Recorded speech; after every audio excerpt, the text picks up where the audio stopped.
sangkan awal, wujud, dan kuasa. Bagaimana engkau melakukannya, Sinjar? Sungguh apa yang terjadi ini di luar akal sehatku. Bagaimana mungkin tamparanku kena di pipi sendiri? Itulah aji sangkan awal, Paman. Aku bisa membalikkan keadaan ke posisi awal untuk menangkis tamparan Paman. Sebagaimana awal asal muasal tamparan itu adalah berasal dari dirimu, begitu pula aji sangkan awal mengembalikannya. Pemuda Sinjar memberi penjelasan. Lalu bagaimana engkau berpindah wujud ketika kerisku melukaimu di halaman depan tadi? Itulah aji sangkan wujud. Dengan menggunakan aji itu, maka aku dapat berpindah dimensi wujud. Apakah itu sama dengan merogoh sukma sejati? Aku pernah mendengar kisah aji merogoh sukma sejati dari ayahanda, tetapi aji sangkan wujud terbatas dengan jarak, Paman. Aku dapat berpindah dimensi wujud tidak jauh dari tempatku bermula. Lalu, adakah aji sangkan yang belum engkau tunjukkan kepadaku? Ada, Paman. Seranglah aku dengan jurusmu. Seketika pemuda Sinjar berdiri. Ia bersiap menanti serangan Punggawa Wijamanggala. Mendapat perintah untuk menyerang, Wijamanggala tidak berpikir dua kali. Secepat kilat ia melompat dari posisi duduknya. Dengan sigap ia mengempos tenaga dalam dan melepaskan pukulan tangan kosong ke arah dada pemuda Sinjar. "Sambut pukulanku, Sinjar," serunya dengan suara lantang. "Sangkan kuasa, pindah." Pemuda Sinjar membalas serangan dengan menunjuk lawannya. Sungguh yang terjadi selanjutnya membuat prajurit Telik Sandi geger. Bagaimana mungkin?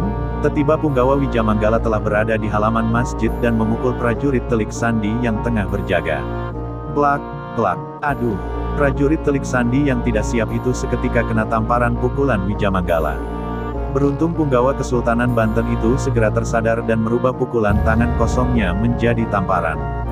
Namun meskipun begitu tak ayak prajurit Telik Sandi yang terkena tamparannya terpelanting pingsan. "Cepat kalian tolong dia agar kembali siuman." Punggawa Wijamanggala memberi perintah dengan tergesa. Ia kemudian kembali melompat ke dalam masjid. "Baru saja engkau berhadapan dengan aji sangkan kuasa, Paman. Ajian itu mampu memperdaya musuh sesuai dengan kuasa aku." Pemuda Sinjar memberi penjelasan singkat. "Sungguh tak bisa kubayangkan bagaimana hebatnya engkau, Sinjar. Dengan usiamu yang baru belasan saja, engkau telah mampu menguasai jurus aneh yang belum pernah kutemui di tempat lain. Aku sudah berkeliling dunia mulai dari tempat asalku di Tamil hingga ke tanah Banten, belum pernah aku bertemu lawan seaneh engkau. Berikanlah penjelasan kepadaku tentang aji sangkan Paraning Dumadi anak muda." Punggawa Wijamanggala yang takjub tanpa sadar memberi hormat kepada pemuda Sinjar. "Sangkan Paraning Dumadi adalah jurus silat yang dikuasai oleh ayahandaku, Paman. Menurut tutur ayah, sangkan Paraning Dumadi menjadi syarat ilmu keturunan yang hanya dipelajari oleh orang-orang terbatas saja. Tetapi apa yang baru aku tunjukkan kepadamu itu tidaklah sama dengan yang dikuasai oleh ayah. Aji sangkan Paraning Dumadi yang aku tunjukkan kepadamu adalah hasil penggabungan ilmu kesaktian ayah dan ibu mudaku.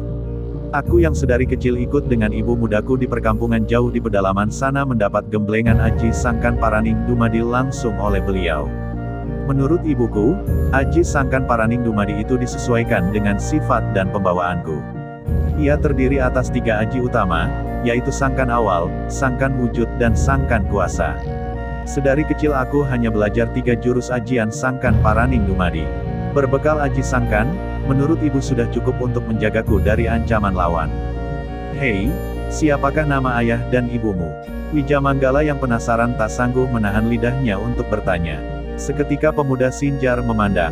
Kakek Huanglo seolah ingin meminta persetujuan.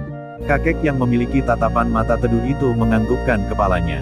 "Ayahandaku adalah Raden Kuning dan ibu mudaku adalah Putri Cala.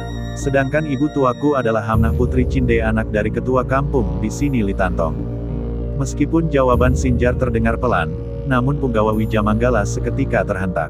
"Maafkan aku yang tidak mengenal dalamnya laut tingginya gunung, Raden. Ternyata engkau adalah putra dari Raden Kuning yang tersohor itu. Sungguh aku yang picik ini tak bisa melihat tanda-tanda itu." Punggawa Wijamanggala berubah pias. "Mengapa engkau langsung berubah pucat pasi mendengar asal-usulku, Paman? Sungguh hal ini menjadi kapiran untuk dijelaskan. Sesungguhnya misi kami hadir di sini selain untuk memutus bantuan ke Palembang adalah juga untuk menawan sebanyak-banyaknya keluarga dari Raden Kuning. Dengan demikian, maka kami akan dapat melemahkan perlawanan terhadap upaya menguasai Palembang. Sungguh aku berada dalam pilihan yang sulit saat ini. Pandangan mata Wijamanggala terlihat nanar. Aku tidak bermasalah dengan tugas-tugasmu sebagai prajurit, Paman. Setelah kita saling menuntaskan janji, engkau boleh berupaya menangkapku. Itu pun jika kalian mampu. Seru Raden Sinjar menantang. Dengan mengerahkan seluruh kekuatan kami, tentu saja menangkapmu bukanlah hal yang tak bisa kami lakukan, Raden. Tetapi jujur saja pertemuan kita ini telah mendatangkan pencerahan bagi batinku. Tak mungkin aku melewatkannya hanya karena ambisiku untuk menangkapmu. Dan lagi aku sudah terikat janji kepadamu untuk melindungi kalian. Kakek Huanglo, berilah aku petunjuk. Angkatlah aku jadi muridmu. Dengan begitu, aku bisa terlepas dari tugas negara. Bukankah mengutamakan kepentingan guru adalah hal yang lebih utama? Wijamanggala berlutut di hadapan kakek dan cucu itu. Bangunlah Wijamanggala, sungguh engkau keliru jika ingin berguru kepadaku. Sesungguhnya aku tidak memiliki kesaktian apapun yang dapat aku ajarkan kepadamu. Aku hanya berserah diri kepada Allah dan menekuni ilmu hikmah. Kesaktian dan kehebatan sehingga dapat membuat manusia menjadi gagah bukanlah tujuan dari ilmu hikmah. Semua berawal darinya dan akan berakhir kepadanya.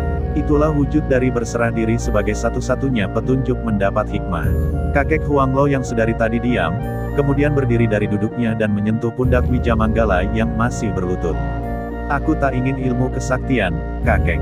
Hari ini aku sadar, mencari ilmu kesaktian tak akan ada habisnya. Di atas langit ada langit. Di atas yang sakti akan selalu ada yang lebih sakti. Apa yang ditunjukkan oleh Sinjar baru saja menyadarkan aku bahwa di usiaku yang parubaya ini, sungguh sudah saatnya aku belajar ilmu ketenangan batin. Aku melihat engkau akan mampu mengarahkan batinku yang gersang ini hingga dapat menemukan jalan ketenangan. Itulah hikmah yang ingin aku dapat darimu, Guru. Wijamanggala kembali hendak berlutut di hadapan Huanglo. Namun orang tua sepuh itu menahan bahunya. Baiklah jika engkau ingin belajar ilmu hikmah dariku, engkau bisa kapan saja main ke gubukku di sebelah. Atau kita bisa bertukar pikiran di masjid ini. Punggawa Wijamanggala senang bukan kepalang. Ia langsung mencium tangan Huanglo sebagai tanda takzim murid terhadap gurunya. Raden Sinjar yang memperhatikan peristiwa itu terlihat tersenyum senang. Entah mengapa, Sinjar merasa bahwa ia akan memiliki cerita panjang dengan lelaki berpangkat punggawa asal Banten ini. Huanglo kemudian mengajak murid barunya untuk kembali duduk bersila. Lelaki sepuh itu menuntut Wijamanggala dengan kisah masa lalunya. Ya, Huanglo sebelumnya adalah pekerja pada keluarga penguasa dermaga Sungai Musi, si Jinxing. Ia dan istrinya merupakan warga keturunan Tionghoa yang diislamkan oleh Laksamana Cheng Ho. Takdirlah yang membuatnya menjadi bagian dari kelompok perompak Litantong sehingga ia kemudian bertemu dengan Raden Kuning dan menjadi ayah angkatnya. Huanglo kemudian menjadi penyiar Islam. Ialah yang mengajarkan Islam kepada seluruh penduduk di Muara Sungsang hingga ke pedalaman.